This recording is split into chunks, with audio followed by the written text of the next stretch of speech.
Arı gibi çiçekleri dolaştım, geleceğe beyaz sayfalar açtım.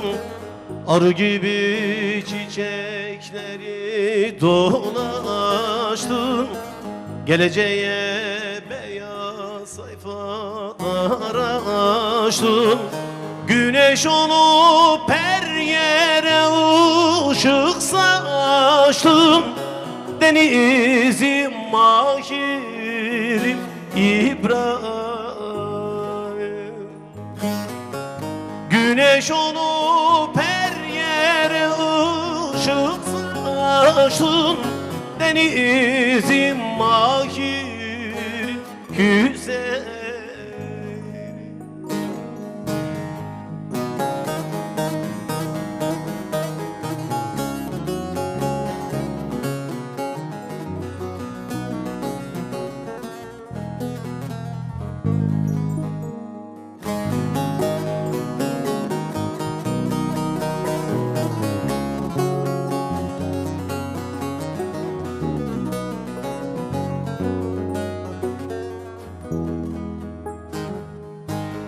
Yetim hakkı, garip hakkı yememiş, zalimin zulmüne boyun eğmemiş. Yetim hakkı, garip hakkı yememiş, zalimin zulmüne boyun eğmemiş. Tek suçu var, tüm halkları çok sevmiş, denizim mahirim İbrahim. Tek suçu var, tüm halkları çok sevmiş, denizim mahirim güzel.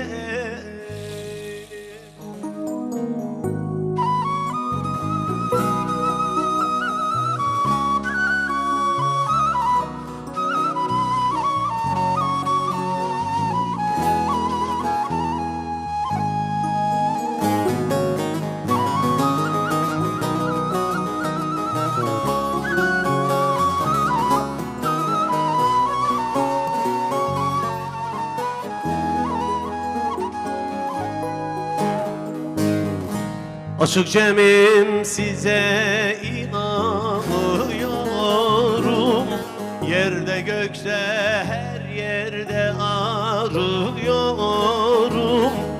Aşık Cem'im, size inanıyorum, yerde gökte her yerde arıyorum. Sizi Pir Sultan'a sanıyorum, denizim mahirim İbrahim. Sizi Pir Sultan'a sanıyorum, denizim mahirim